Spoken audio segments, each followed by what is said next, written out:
الليل الذي جعل غزما فراتا برحمته ولم يجعله أجاجا مزمنا. السلام عليكم ورحمة الله تعالى وبركاته. بسم الله ما شاء الله لا يسوق الخير إلا الله. بسم الله ما شاء الله لا يصرف سوء إلى الله. بسم الله ما شاء الله ما كان بكم في نعمة فمن الله. بسم الله ما شاء الله لا حول ولا قوة إلا بالله العلي العظيم. اللهم صل وسلم على سيدنا محمد الفاتح لما أغلق والخاتم لما سبق ناصر الحق بالحق والهادي إلى صراطك المستقيم وعلى آله حق قدره ومقداره العظيم. سبحانك لا علم لنا إلا ما علمتنا إنك أنت العليم الحكيم. رب اشرح لي صدري ويسر لي أمري واحلل عقدة من لساني ويفقهوا قولي. نوينا التعلم والتعليم تذكر والتذكير والنفع والانتفاع والإفادة والاستفادة وحث على تمسك بكتاب الله وسنة رسول الله صلى الله عليه وآله وصحبه وسلم ودعاء إلى الهدى ودلالة على الخير وابتغاء مرضات الله وقربه سبحانه وتعالى. أما بعد.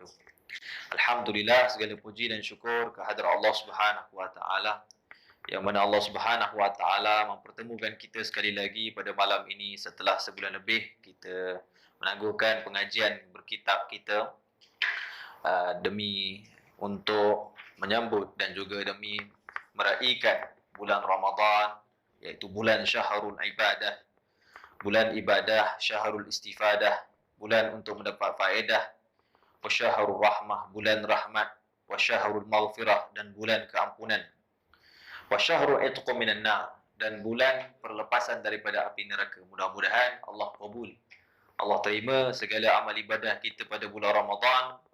Dan kata para ulama, kalau kita nak tahu satu amalan itu diterima oleh Allah Azza wa Jalla kepada seorang hamba apabila dia telah beramal soleh, itu ada beberapa tanda. Yang pertama kata para ulama adalah menjadikan dia rasa takut kepada Allah Azza wa Jalla kalau dia terluput daripada kebaikan-kebaikan yang dia buat ataupun ibadah yang dia buat pada bulan tersebut. Seperti kata kalau dia sering baca Al-Quran tapi tak dapat baca Al-Quran hari ini, dia rasa gelisah dan risau. Itu tanda kabulnya amalan seseorang. Itu di antara tanda. Rasa takut kalau terluput daripada amalan-amalan ataupun rasa takut kalau tidak dikabul oleh Allah Azza wa Jalla. Dengan cara macam mana? Dengan rasa takut kalau dia terlepas daripada ibadah yang biasa dia buat pada bulan Ramadan. Itu tanda pertama kata para ulama. Yang kedua, dia akan terlihat orang tersebut, dia akan menjadi orang yang lebih baik pada zahir dan juga batin dia. Pada zahir, af'al, pergerakan dia, percakapan dia, akhlak dia, pandangan mata dia, pendengaran dia lebih baik. Artinya dia banyak melakukan ketaatan pada jawarih zahir, pada anggota-anggota yang zahir. Arti kata bila sampai bulan Syawal, maka dia akan lebih banyak taat kepada Allah ataupun dia akan istiqamah. Kerana al-iman yazid wa yanqus. Kerana iman itu yazid, bertambah dan juga berkurang. Kalau orang semakin bertaat kepada Allah, semakin banyak ibadah, maka iman dia akan bertambah dan akan berkurang. Kalau berkurang yang macam mana? Dia semakin buruk. Asa al-fi'il. Perbuatan dia semakin buruk. Daripada anggota-anggotanya semakin jahat. Maka itu tanda Allah Ta'ala tak terima. Tapi kalau tanda Allah Ta'ala terima, maka kita akan tengok dia akan lebih baik pada zahirnya. Adapun pada batin, iaitu hatinya, maka dia lebih banyak mengingati Allah. Dia akan rasa lebih takut kepada Allah Azza wa Jalla. Setiap hari semakin takut kepada Allah Azza wa Jalla. Itu tanda Allah Subhanahu wa Ta'ala terima amalan seseorang. Kerana itu, kalau kita tengok, setiap kalilah, kalau ulama-ulama salaf pernah berkata, setiap kali mereka bertambah ilmu, semakin tambah takut. Setiap kali mereka bertambah amal, mereka semakin rasa tawaduk. Mereka rasa macam tak ada amal. Semakin rasa macam tak ada apa-apa diri mereka. Kecuali Allah yang maha hebat. Kecuali Allah yang maha mengatur, dialah yang memberikan izin kepada dia sehingga dia dapat melakukan taat kepada Allah. Jadi kalau kita nak tahu amalan kita diterima oleh Allah, itulah di antaranya sebab kata para alim ulama dan banyak lagi kata para ulama. Tetapi saya sebutkan dua sahaja. Jadi ala kulli hal, mudah-mudahan Allah Taala terima amalan kita insya-Allah taala. Taqabbalallahu minna wa minkum, dan saya ucapkan minal a'idin wal faizin kullu am wa antum bi khair. Selamat hari raya Maaf zahir dan batin. Jadi insya-Allah taala mudah-mudahan Allah jadikan hari raya kita ni hari raya yang fitrah. Kembali kita kepada Allah Azza wa Jalla, mengenal Allah, membersihkan hati kepada Allah sehingga kita bertemu kepada Allah Subhanahu wa taala, yang mana hati dalam keadaan bersih. Yauma la yanfa'u mal wala banun illa man ata'a Allahu biqalbin salim. Hari yang mana tidak ada manfaat harta dan juga anak-anak kecuali orang-orang yang datang kepada Allah dalam keadaan hati bersih. Mudah-mudahan Allah membersihkan hati kita zahir dan juga batin. Amin ya rabbal alamin. Jadi insya-Allah taala pada hari ini kita akan sambung balik di dalam kitab Penawar Bagi Hati bagi Syekh Abdul Qadir Al-Mandili rahmatullah alaih. Dan hari ini insya-Allah taala kita akan masuk pada fasal yang kedua, dan hari itu kita ada sedikit baca tentang fasal yang kedua. Jadi ala kulli hal kita akan baca semulalah, insya-Allah taala. Saya pun dah lupa kat mana tuan-tuan dan puan berhenti. Ala kulli hal fasal yang kedua lah insya-Allah taala. Qala musannif rahimahumullah wa nafa'ana bi 'ulumihi fi darain amin. Berkata Syekh Abdul Qadir Al-Mandili, ketahuilah olehmu bahawasanya telinga itu menjadikan dia, iaitu telinga itu dijadikan dia oleh Allah. Dia itu kembali kepada telinga oleh Allah Ta'ala bagi engkau. Allah jadikan telinga itu ada pada kita. Maksud telinga di situ pendengaran lah. Kerana beberapa faedah, iaitu beberapa faedah. Dan sebelum ini kita dah sebut, begitu juga mata ada beberapa faedah. Bangsa dunia dan juga bangsa akhirat. Yang mana beberapa faedah itu kata Syekh yang bangsa dunia, dan beberapa faedah yang bangsa akhirat. Jadi Allah Ta'ala ni tak cipta apa-apa yang ada pada kita, khususnya pada manusia itu, sesuatu yang sia-sia. Rabbana ma khalaqta hadza batila. Ya Tuhan kami, sesungguhnya Engkau tidak menciptakan sesuatu yang sia-sia. Allah tak cipta sia-sia. Hatta benda-benda yang kecil pun sekali, habuk biji cili, lada tu, itu pun ada manfaatnya. Barak, pernah satu ketika saya di Hadramaut, ada seorang sahabat saya ni, dia makan cili tu. Dia makan cili, kemudian lada-lada tu pun dia telan sekali. Maka ketika itu datang di rumah kami itu Habib Husin Al-Haddad rahimahumullah, almarhum Habib Husin Al-Haddad. Dia datang, dia tengok kami makan. Dia kata, kamu makan cili ke? Makan cili Habib. Oh, dia kata biji ni kamu jangan makan. Kalau kamu makan nanti sakit perut. Maksudnya appendix lah. Pasal pelajar Malaysia kat sana baru ni sahabat saya yang duduk sana, dia baru balik kena appendix. Sebab orang makan tak pantang, biji itu bahaya tuan-tuan dan puan.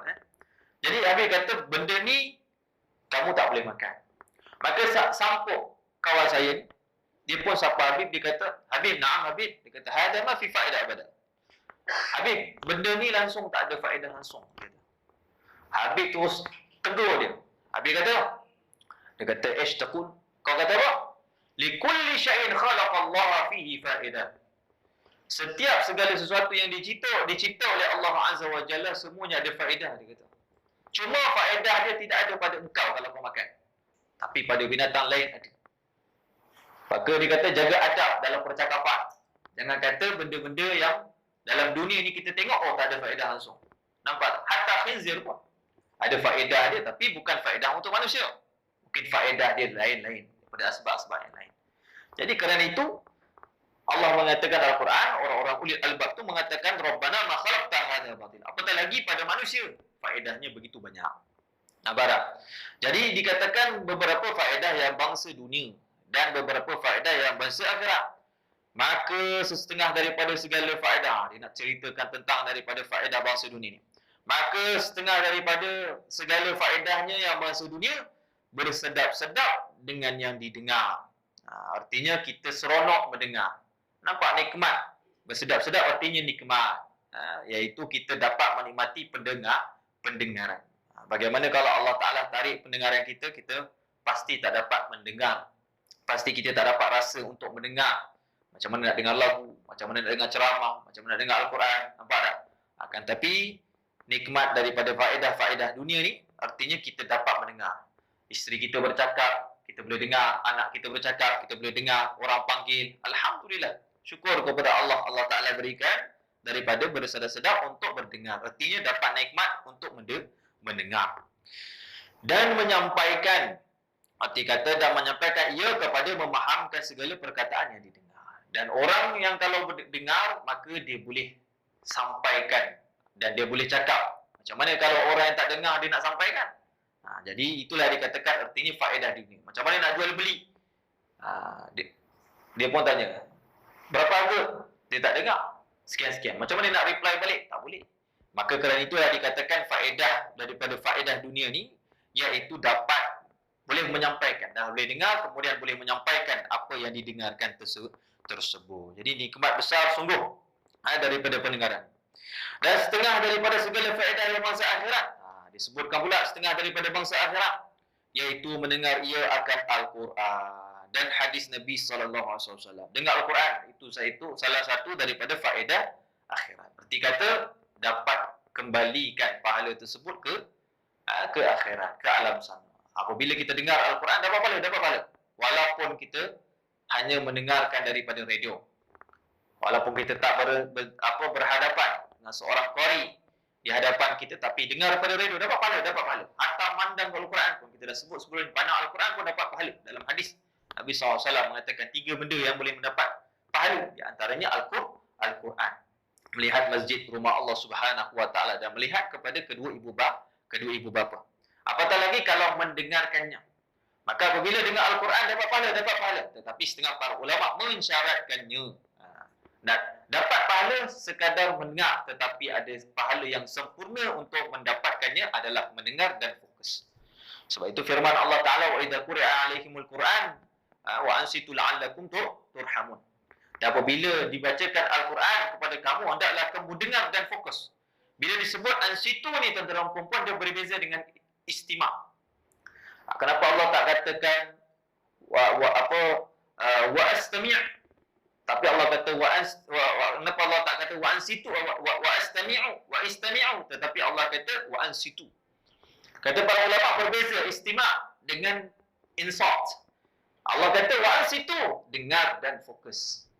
Maka setengah daripada para ulama nak katakan kalaulah nak dengar Al-Quran, nak dapat pahala yang sempurna, mestilah dengar dan fokus dan memahami dan tadabbur. Jadi itu dikatakan para ulama. Tapi di mujarrad disimak, saja-saja dengar, dapat pahala tak? Tetap dapat pahala. Tetapi akmal, yang paling sempurna dan dapat pahala itu adalah kita dengar dan kita mengingati Allah Subhanahu Wa Taala, tadabbur, memikirkan apa yang difirmankan oleh Allah Subhanahu Wa Taala. Jadi kerana itu setengah dari para ulama memakruhkan kalau kita dengar Al-Quran kita bercakap. Makruh dalam mazhab Imam Syafi'i. Tetapi mazhab Imam Hanbali ataupun Imam Hanafi mengatakan bahawasanya haram kalau kita mendengar Al-Quran kemudian kita bercakap dengan sengaja. Khususnya pada khutbah. Pada khutbah tersebut. Dalam mazhab Imam Syafi'i, kalau dalam khutbah tu kita bercakap, hukumnya makruh saja. Tapi dalam mazhab Imam Hanafi mengatakan bahawasanya haram kalau kita dengar khutbah yang disebutkan ayat Al-Quran lalu kita pergi bercakap, kita tak dengar. Itu mazhab dia. Jadi oleh kerana itu tuan-tuan perempuan, makruh kalau kita dengar Al-Quran tapi kita bercakap. Jadi dengarkanlah Al-Quran tersebut. Dan begitu juga para ulama mengatakan, ini disebutkan oleh guru-guru kami mengatakan kalau kita dengar Al-Quran biar ayat Al-Quran itu sempurna dengarnya, baru dapat pahala yang sempurna. Itu baru imam baca alif lam depan, mim tak sebut lagi. Kalau boleh sempurnakan. Apabila qari tersebut baca di radio, dengar sampai habis, sampai sempurna ayat tersebut. Nampak? Supaya ayat tersebut tidak terpotong dan bukan lari mana, terpotong dan tak sampai murad, tak sampai makna. Nampak tak? Itu firman Allah Ta'ala tu. Nampak tak? Al-Imam Asy-Syafi'i rahimahullah ni dia punya agungkan Al-Quran ni tuan-tuan dan perempuan. Pernah satu ketika dia tidur di rumah daripada anak murid dia, Imam Ahmad bin Hanbal. Lalu ketika tu dia tengok satu almari tersebut, rupa-rupanya di hadapan dia tu ada Al-Quran, kakinya telunjuk kaki dia. Akhirnya dia terus bangun, angkat Al-Quran tersebut, menangis-nangis. Lalu dia mengatakan, kalam Rabbi, kalam Rabbi, kalam Tuhanku, kalam Tuhanku, kalam Tuhan. Menangis. Sebab dia rasa macam salah adab, kaki itu terlunjur pada Al-Quran. Orang hari ini bukan terlunjur pada Al-Quran. Pen, handphone diletakkan pada Al-Quran. Kerana itu kalau rak-rak Al-Quran diletakkan pada atas. Kalau rak Al-Quran, jangan letak kitab-kitab yang bawah. Kitab tafsir bawah daripada Al-Quran. Takzimkan Al-Quran. Begitu juga hadis Nabi SAW di bawah Al-Quran. Hari ini orang buka Al-Quran, dibiarkan begitu saja. Dia dengar Al-Quran, dia biarkan begitu saja. Dia tak tengok dan tak dengar apa yang disampaikan oleh Allah Subhanahu Wa Taala. Jadi kita tadilah, kita nak dapat pahala ni, biarlah pahala yang sempurna.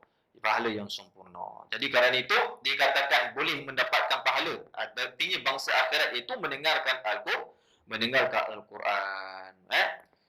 Apakah mendengar Al-Quran itu mendapat pahala seperti orang yang membaca? Kata para ulama, kalau dia berniat membaca Al-Quran dan dia mendengari untuk menghafalnya, dia mendapat pahala seperti orang yang membacakan Al-Quran. Arti kata dia boleh mendapat pahala kalau dia berniat untuk membacanya dengan mengulang-ulangnya, dapat. Tapi kalau dia hanya sekadar mendengar, dapat pahala mendengar. Jadi kerana itu tuan-tuan perempuan, bacalah, letaklah radio-radio di rumah kita, Al-Quran dan sebagainya. Tak ada masalah tuan-tuan perempuan. Khususnya orang yang baru pindah, pasangkan ayat Al-Baqarah. Ini untuk mengelakkan daripada gangguan jin. Al-Baqarah, tuan guru saya diijazahkan, kalau masuk saja rumah baru, baca 7 kali Al-Baqarah. 7 kali Ustaz. 7 kali baca Al-Baqarah. InsyaAllah ta'ala, rumah tersebut dipelihara daripada sihir, daripada jin, daripada gangguan-gangguan makhluk halus dan sebagainya. Jadi, kalau kita dengar saja pun, boleh dapat pahala. Bayangkan, Al-Quran ni tuan-tuan perempuan, apa saja, daripada sudut apapun kita boleh mendapatkan pahala. Cuma kita kena dengar dengan penuh adab lah. Dengar dengan penuh adab. Tapi kalau kita nak berbicara, ada orang call dan sebagainya, tak ada masalah. Kalau kita boleh stopkan sekejap, ta'zim.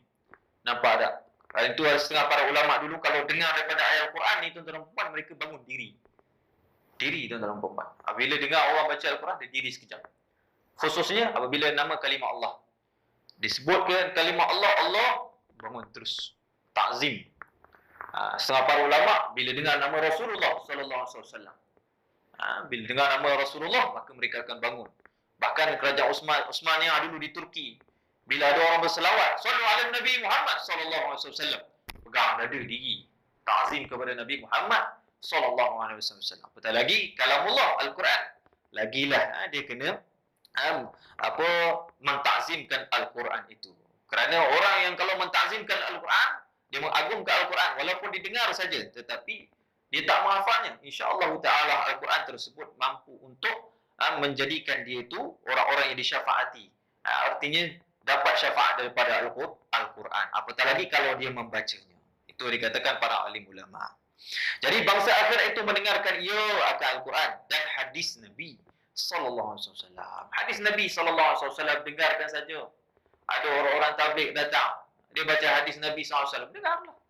Nampak tak? Walaupun satu hadis, tidak ada masalah. Kalau itu kalau para alim ulama ni mendengar hadis Nabi SAW, itu terumpan mereka mentakzimkan sungguh. Sebagaimana Imam Malik radhiyallahu anhu. Imam Malik ni kalau baca hadis Nabi SAW, itu terumpan setiap kali baca hadis, setiap kali itulah dia akan bersuci. Sebelum baca hadis, dia akan bersuci. Dia akan berwudu. Hari ini orang bila baca hadis untuk orang perempuan, macam tak ada apa-apa je. Sedangkan Imam Malik itu kalau sebelum nak baca hadis, dia berwudu. Bahkan dia mandi dulu sebelum masuk kelas nak baca hadis Nabi SAW.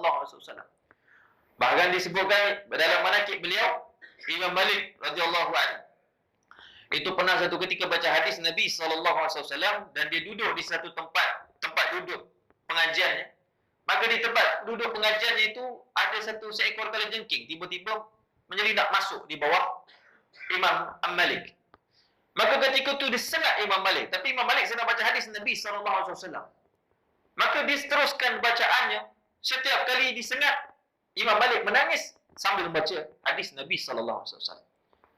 Maka lepas habis kelas, orang datang kepada dia. Imam Malik, Apa masalahnya, kenapa kamu menangis wahai Imam Malik? Setiap kali kamu baca hadis Nabi SAW, kamu menangis-nangis. Maka Imam Malik mengatakan, tadi aku bila duduk, tiba-tiba datang kalajengking yang menyengatku. Maka aku tidak mahu su'ul adab, buruknya adab aku dalam keadaan aku membaca hadis Nabi SAW dan memotong hadis Nabi SAW. Walaupun kalajengking tersebut dah menyengat kepada aku sebanyak 16 kali. 16 kali tuan-tuan. Masya Allah Imam Malik.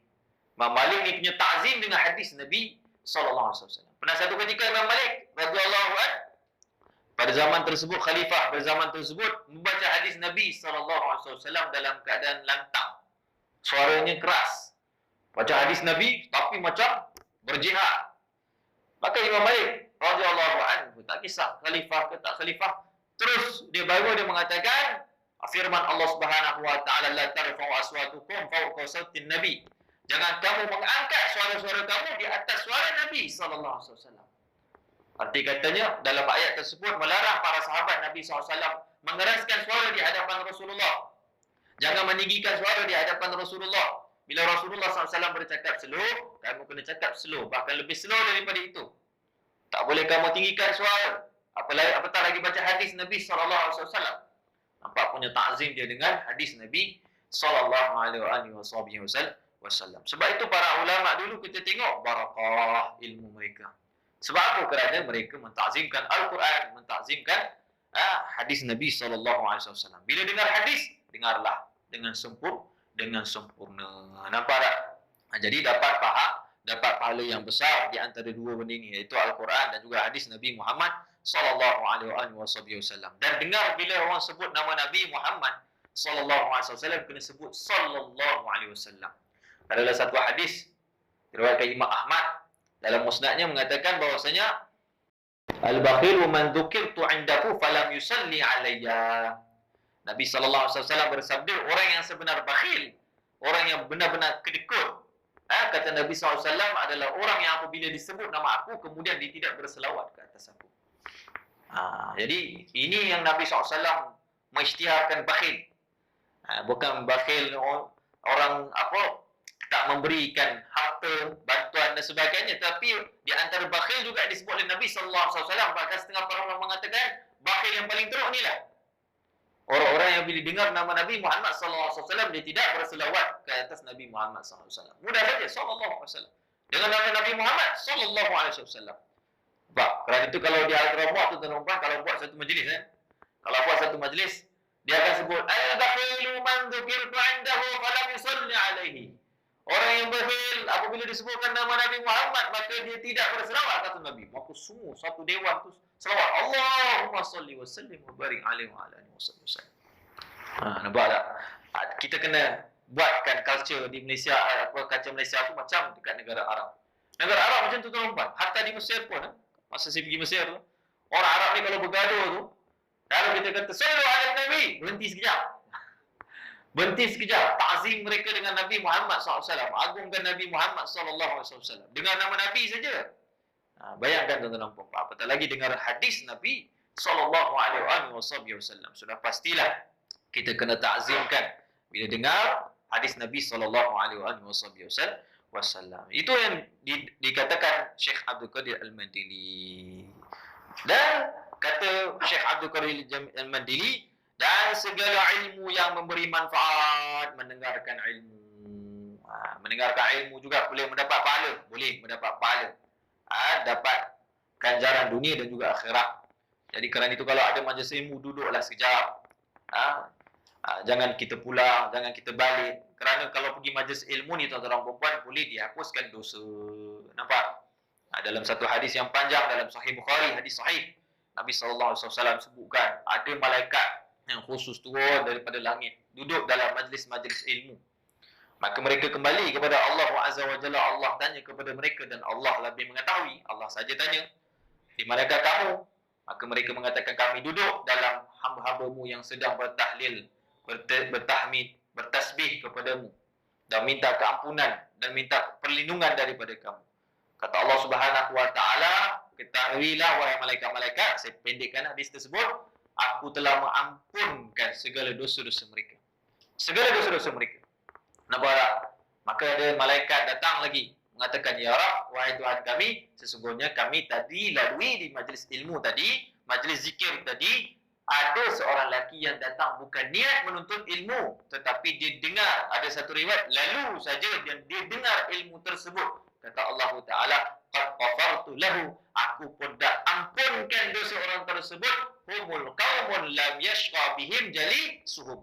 Kata Allah, mereka adalah kaum-kaum yang mana kalau siapa-siapa duduk dengan mereka, artinya siapa yang duduk dalam majlis ilmu, siapa yang mendengar majlis ilmu, siapa yang duduk dengan para alim ulama, la yashqa bihim jalisuhum, tidak akan mensia-siakan mereka. Allah tak sia-siakan. Allah ampunkan dosa dia.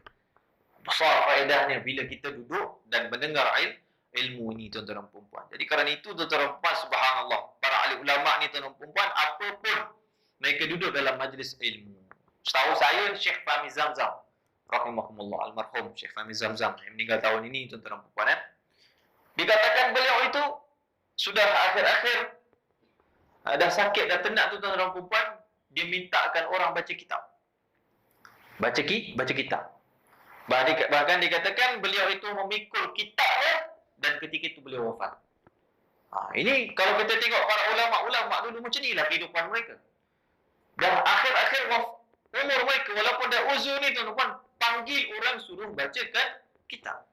Begitu juga Imam Ahmad bin Hanbal, dia panggil anak muridnya, suruh dibacakan syair, dibacakan akan daripada kitab-kitabnya beliau. Begitu juga Syekh Zakaria Al-Ansari, beliau itu memegang kitabnya, tuan-tuan dan puan-puan, ketika wafat pun masih lagi didakap dadanya. Nak mendengarkan ilmu, Arab muridnya bacakan kitab, lalu dia dengar. Begitu, tuan-tuan dan puan-puan. Apatah lagi kita yang masih kuat, apatah lagi kita yang dikatakan dah tak ada uzur lagi lah untuk elak dia. Kata Imam Al-Haddad, dua ilmu yang tak boleh ada uzur kepada siapa-siapa pun bagi yang mukallaf, iaitu ilmu tauhid dan juga ilmu fiqh. Tak ada uzur untuk dia elak, tak ada uzur untuk dia tak mendengar. Kena mencari ilmu tersebut, wajib. Kalau dia tak belajar ilmu tauhid, boleh jadi imannya tidak sahih. Imannya boleh akidah dengan akidah yang susah, akidah yang sesat. Maka wajib dia mendengar ilmu tauhid. Begitu juga fiqh. Macam mana solat dia, macam mana puasa dia, macam mana zakat dia, macam mana umrah haji dia, macam mana nak buat kalau dia tak dengar ilmu daripada ilmu fiqh dan sebagainya. Jadi kerana itu, di antara benda-benda akhirat ni akan kembali kepada benda-benda yang akhirat adalah mendengar segala ilmu yang memberi manfaat. Ilmu manfaat tak kisahlah apa pun. Maksudnya ilmu yang bermanfaatkan akhirat kita lah. Ilmu yang bermanfaatkan akhirat kita. Jadi kerana itu, antara perempuan duduk dalam ilmu, majlis ilmu. Kata Allah, wadu'u apa? Wasbir nafsaka ma'al ladina yad'una rabbahum bil ghadati wal 'ashyi yuriduna wajhah. Dalam surah Kahfi Allah mengatakan, dan bersabarlah kamu dengan orang-orang yang memanggil kepada Tuhannya, yang menyeru kepada Tuhannya pada waktu pagi dan juga waktu petang, yang menginginkan hanya pada wajah Allah, hanya kerana zat Allah, yang inginkan hanya Allah, bukan kerana duniawi, bukan kerana, tapi disampaikan kerana Allah. Sabar, kata Allah Ta'ala, wasbir nafsak, sabarkan diri kamu. Jadi duduk majlis ilmu, dengar majlis ilmu. Itulah dikatakan, tuan-tuan dan puan-puan. Lagi-lagi para ahli ulama datang daripada Johor, pergi dengar ilmu dia. Tuan-tuan guru yang datang ke negeri kita, bukan senang. Tuan-tuan guru nak datang negeri kita ni, tuan-tuan puan. Yang mereka tu kadang-kadang dah akhir-akhir dah daripada umur mereka, tuan-tuan puan. Ingat, tuan-tuan dan puan-puan, Allah ni cabut ilmu dengan matinya para ulama. Ilmu yang sebenar tu ada pada hati-hati ulama. Kitab-kitab mereka, kitab-kitab mereka tercetak. Akan tetapi boleh jadi kita tak sama faham dengan macam mana para alim ulama fahami. Apa ada? Hanya daripada hati-hati mereka. Al-ilmu laisa fi sutur wa innamal ilma fi sudur. Ilmu itu bukanlah pada lembaran-lembaran ni, pada kertas-kertas ni. Itu bukan ilmu hakikatnya. Yang setengah orang faham ilmu ni, kadang-kadang dia beli kitab banyak, dia baca sendiri. Nampak tak? Setengah para ulama mengatakan, barang siapa yang mempelajari ilmu dengan sendirinya, mempelajari ilmunya dengan sendiri, fakana syaitanu waliyuhu, maka syaitan itu adalah walinya ataupun gurunya. Nampak tak? Benar yang dikatakan, kenapa? Berapa ramai orang baca hari ini buku dengan sendirinya? Dia tak mau dengar daripada kalam ulama, dia tak mau dengar daripada kalam tuan guru. Hari ini dia buat pelbagai spekulasi. Pelbagai pendapat-pendapat yang menjangkalkan, yang pelik, tuan-tuan dan puan-puan. Nampak tak? Yang jauh daripada syariat Allah Subhanahu Wa Taala. Jadi kerana itu kena hati-hati. Beli kitab, bagus. Boleh, tak ada masalah beli kitab. Tetapi biarlah kita mempelajari daripada hati-hati para alim ulama, tuan-tuan guru ni, tuan-tuan dan puan-puan. Nampak tak? Barulah ilmu kita benar, tuan-tuan dan puan-puan. Jadi kerana itu, tuan-tuan dan puan-puan, penting kita mendengarkan ilmu Allah Subhanahu Wa Taala. Yang maksud ilmu ni termasuklah ceramah. Bukan pelajari kitab saja, tetapi ceramah, mauizah di dalam maulid. Di dalam maulid, bacaan maulid. Itu kemudian ada tausiah, ada takalam, para alim ulama, para habaib, para masyayikh. Dengar daripada mereka, insya-Allah taala, tuan-tuan dan puan-puan, memberikan manfaat. Nampak tak? Satu kisah tu, Allahumma salli ala sayyidina Muhammad, berlaku di Syria, Dimashq. Maka ketika itu, tuan-tuan dan puan, berlaku seorang penuntut ilmu ni. Penuntut ilmu ni, tuan-tuan dan puan-puan, dia menuntut ilmu Allah Ta'ala, duduk dalam macam pesantren, pondok lah dekat Syria sana. Setiap hari mulazamah di masjid, mendengar ilmu saja. Maka lepas dia keluar daripada masjid tu, dia aksiden. Kereta langgar, akhirnya wafat. Dan berlaku cerita ni awal-awal tahun 19, tahun 30-an, tahun 20-an. Maka ketika itu, tuan-tuan dan puan-puan, ditanam. Kemudian setelah beberapa tahun, perempuan tersebut dapat lagi anak, dan dia hantar anak dia ni belajar dengan para masyayikh di masjid, dengarkan dia ilmu. Sama juga berlaku tuan-tuan dan puan, setelah anaknya pulang nak ke rumah, nak pulang daripada masjid, nak ke rumah, maka dilanggar juga, akhirnya meninggal, 2 orang anak dia meninggal. Maka tuan-tuan dan puan-puan, ibunya pun mengatakan kalau boleh nak dipusarakan, nak ditanamkan, dikebumikan di sebelah abangnya. Maka tuan-tuan dan puan, bila dia nak dikebumikan, bila dia korek, tuan-tuan dan puan, hampir terbuka sedikit kubur abangnya, tuan-tuan dan puan, akhirnya nampak jasad dan tubuh abangnya itu masih lagi utuh, tuan-tuan dan puan. Lalu penggali kubur, para masyayikh yang hadir tersebut pun tanya, apa amalan anak ni? Lalu dijumpa kepada ibunya, mengatakan, anakku ni adalah penuntut ilmu Allah Subhanahu Wa Taala. Bukan hafizul Quran, bukan hafizul hadis, orang menghafal hadis, dengar ilmu. Pergi masjid, dengar ilmu saja. Bayangkan tuan-tuan dan puan, apatah lagi kalau hafizul Quran. Dan ini berlaku pada saya, tuan-tuan dan puan.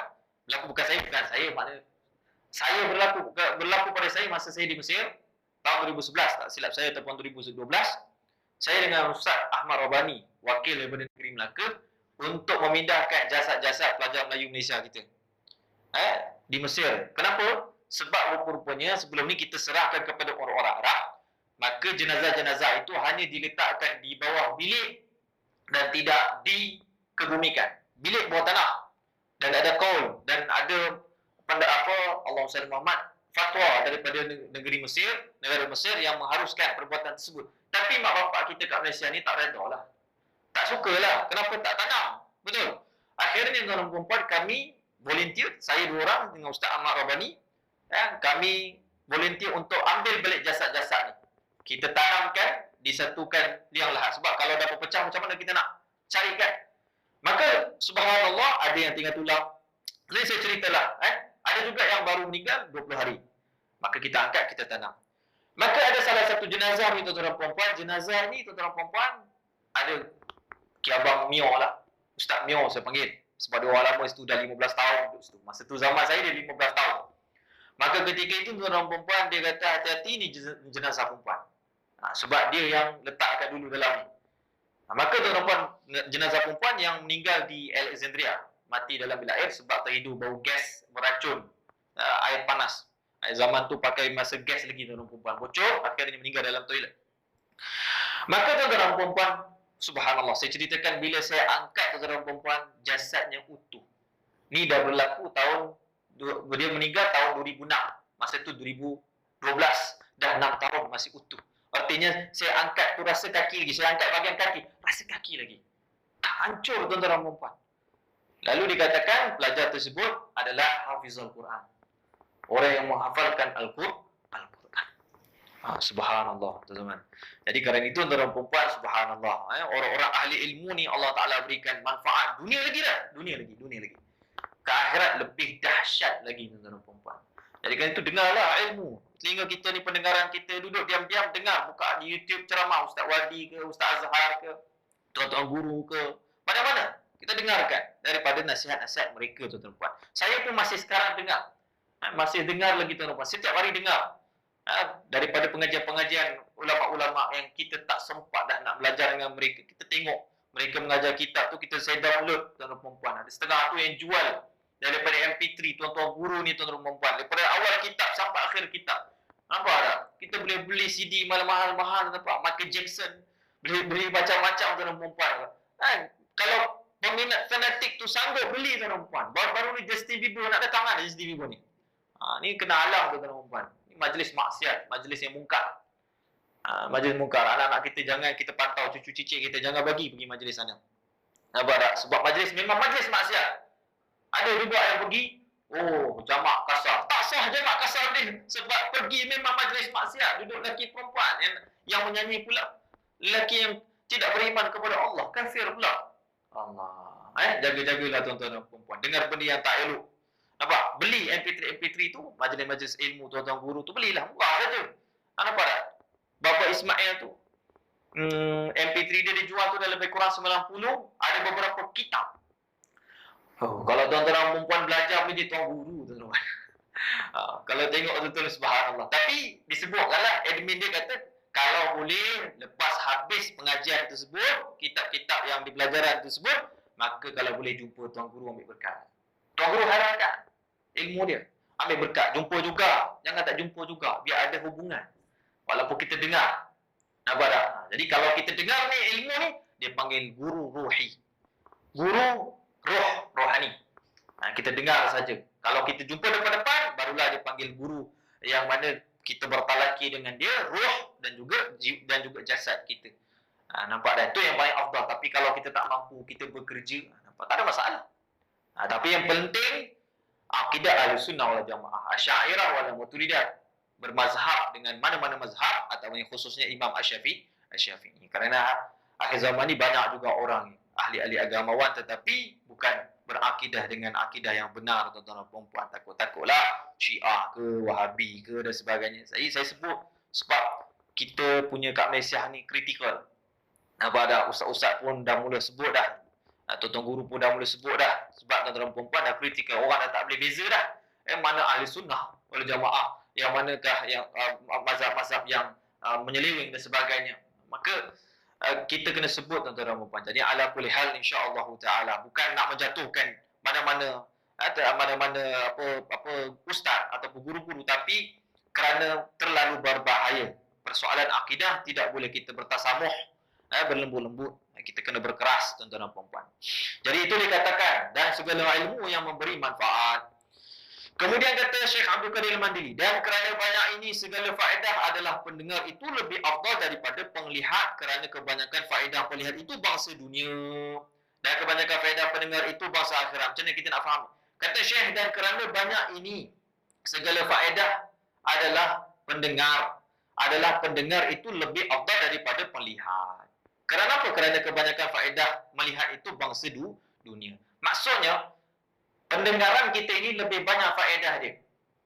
Orang kalau hidup di dunia tuan-tuan, benda yang lebih faedah adalah mendengar berbanding dengan melihat. Orang kalau buta, still boleh hafal Quran tak? Boleh.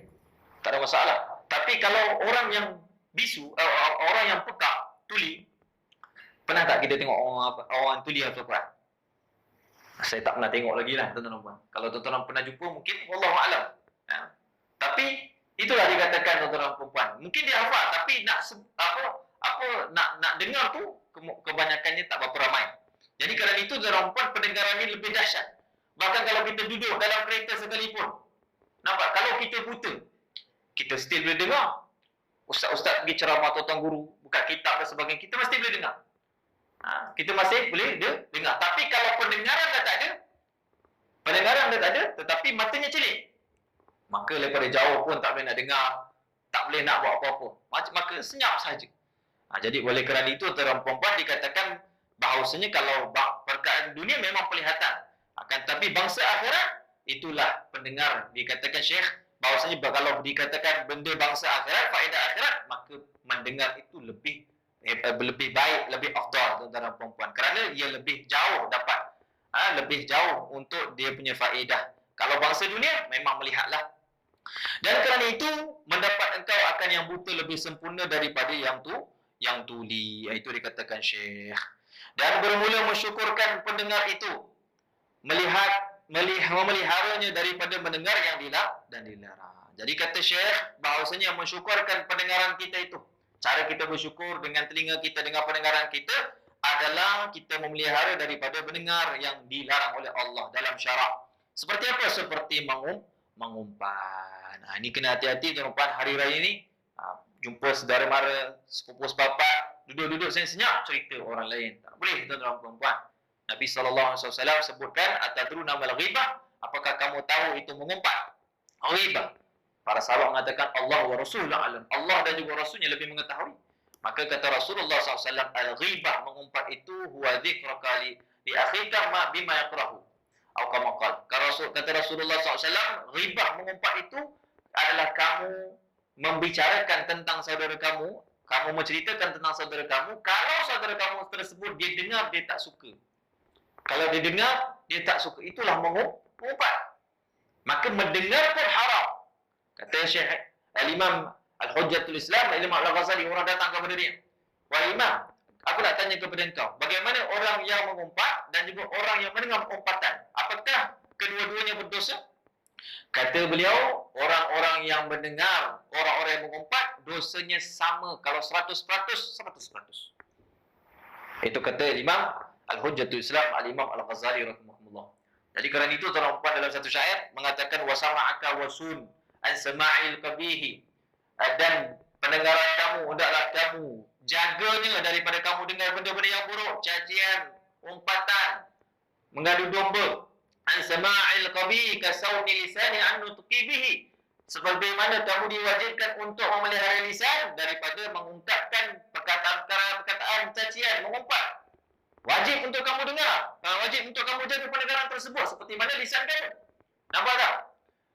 Fa inna sam'a inda istima'il qabihi, kerana sungguhnya pendengaran ni apabila dengar benda-benda yang qabih, benda-benda yang buruk, benda-benda umpatan, benda-benda mengadu domba, benda-benda yang cacian ini, dikatakan fa innahu syarikun liqa'ilihi fantabihi, maka orang-orang yang mendengar tersebut mengkongsi dosa, berkongsi dosa dengan orang yang berkata tersebut, fantabihi, maka hati-hati. Itu disebut dalam satu syair alim ulama. Jadi kerana itu tuan-tuan dapat sama juga. Orang yang mengumpat sama juga. Orang yang mendengar umpatan pun sama juga. Jadi rugilah. Jangan kita dengar umpatan. Nampak tak? Al-Imam Hatim Al-Asam. Al-Imam Hatim Al-Asam. Beliau ni tuan-tuan pernah satu ketika pergi masjid, solat isyak. Bila dia keluar dari masjid, tiba-tiba ada dua orang lelaki sedang mengumpat dia. Dia kata, kau tahu tak Imam Hatim Al-Asam sekecil-kecil ni? Umpat, cerita buruk. Dia dengar daripada dalam masjid. Akhirnya dia keluar, dia pun senyum ke orang tua, Assalamualaikum. Dia pun balik rumah. Balik rumah tu tuan perempuan, pada malam tersebut dia tak bangun tahajud. Tak bangun qiyamul lail. Lalu orang isterinya pun peliklah sebab suami dia ni, Hatim Al-Asam ni orang ahli ibadah, setiap malam tak pernah tinggal tahajud. Bahkan malam-malam tadabbur Al-Quran, baca Al-Quran, zikir dan sebagainya. Maka malam tersebut dia tak bangun. Akhirnya lepas esok subuh, suaminya lepas pergi solat masjid, balik daripada subuh, solat subuh, isteri pun tanya. Dia kata, bang nak tanya sikit. Sebab apa malam tadi abang tak bangun tahajud? Saya dah kejut-kejut abang tak bangun. Dia kata, malam tadi ketika solat isyak, lepas solat isyak, aku keluar daripada masjid, aku tengok ada orang sedang mengumpat aku. Dua orang ni sedang mengumpat. Seorang mengumpat, seorang mendengar. Aku tahu dia ni ahli ibadah. Aku tahu dia ni ahli masjid. Aku tahu dia ni orang-orang ahli Quran, orang ahli ilmu, mengajarkan ilmu. Aku tahu semua belaka. Akan tetapi pada semalam tersebut, segala apa yang dia buat daripada pagi subuh sampai isyak tersebut, semuanya amalan-amalannya kembali kepada aku. Kembali kepada aku. Jadi rugi tuan-tuan. Kalau kita dengar benda umpatan, pergi. Bahkan kata para ulama, haram kita dengar umpatan. Kalau ada kita dengar umpatan, wajib untuk kita tanbih, peringatan kepadanya. Tegur dia, janganlah cerita macam ni, tak baik. Kalau mampu, kalau tak mampu, pergi, cabut saja. Jalan, buatlah. Sehingga para alim ulama mengatakan ketika itu kita boleh buat helah. Nak pergi tandas. Saya nak pergi tandas. Untuk kurangkan sedikit orang tersebut. Dan dia daripada mengumpat orang lain. Pergi tandas, pergilah. Jangan tak pergi betul-betul. Tak ada masalah. Kata para alim ulama. Nampak? Kata Nabi SAW, man kana minkum ra'al munkar, barang siapa di kalangan kamu yang melihat satu kemungkaran, falyughayyirhu biyadihi, maka dia hendaklah ubah dengan kekuasaan yang apa yang dia ada. Wa illam yastati' fa bilisani, kalau tak mampu dengan lisan tegur. Fa illam yastati' fa biqalbihi, maka kalau tak mampu dengan hatinya, fadzalika min adhafil iman, maka itulah selemah-lemah iman, kata Nabi sallallahu alaihi wasallam. Benci itu akhir-akhir sekali, tapi lemah. Kata Nabi SAW, selemah-lemah iman. Jadi kerana itu, tuan-tuan perempuan, kalau kita tengok ulama-ulama dulu ni, dia tak suka. Hatta kalau orang cerita kepadanya, tahu tak, ada orang ceritakan kau buruk-buruk. Sebagaimana kisah Imam Syafi'i. Kisah Imam Syafi'i ni, ada orang datang kepada dia, dia kata, wah Imam, Filan bin Fulan cerita buruk pasal kau. Masa tu ketika tu dia pegang tongkat, dia ketuk kaki orang. Dia ketuk. Dia kata, pergilah kau dari sini. Sekiranya kalau kau benar, in sadaqta, qad namamta. Kalau kau benar apa yang kau sampaikan ni, maka kau telah mengadu domba. In sadaqta faqad namamta. Kalau kau benar, apa yang kau cakap tadi benar dan orang tersebut memang mengumpat aku, faqad namamta. Kau telah mengadu domba. Maksud mengadu domba ni, maksudnya kita akan benci bila kita dengar daripada orang lain mengadu domba, akhirnya kita benci orang tersebut sebab dia pernah umpat kita, pernah caci kita. Kata Imam Syafi'i, tegur pula orang tu, bukan dia marah dekat orang yang umpat dia, dia marah orang yang sampaikan. Wa in kadzabta, kalau kau telah tipu, faqad fatanta, kau telah memfitnah orang tersebut. Tu Imam Syafi'i. Dia tak suka. Hatta orang cerita benda baik-baik. Bahkan ulama-ulama dulu, Imam Hasan al-Basri. Pada satu ketika, orang kutuk dia. Lalu disampaikan kepadanya. Lalu dia happy tuan-tuan, dia kata marhaban bil a'mal allati lam a'malha. Selamat datang wahai amal-amalan yang tak pernah aku amalkan. Nampak? Lalu dia pergi dekat pasar, lalu dia beli buah tamar. Dia banyak-banyak, lalu dia pergi ke orang umpat tersebut, dia bagi. Orang umpat tersebut hairan. Tadi dia mengumpat orang ni, tiba-tiba Imam Hasan al-Basri bagi. Tak salah Imam Hasan al-Basri ataupun Imam Ibn Barak, antara keduanya. Kisah ni masyhur. Jadi bagikan tamar, tuan-tuan membuat. Bagi tamar.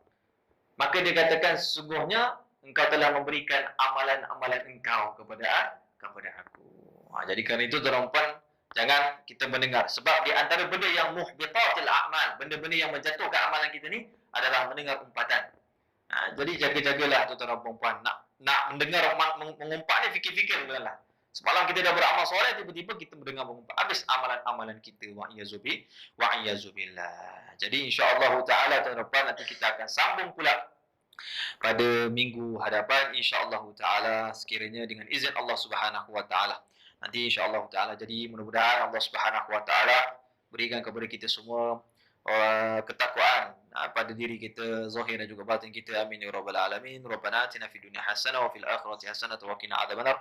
Wassallallahu ala sayyidina Muhammadin nabiyil ummi wa ala alihi wa sahbihi wa baraka wasallam. Walhamdulillahi rabbil alamin wa la afu minkum. Wallahu a'lam.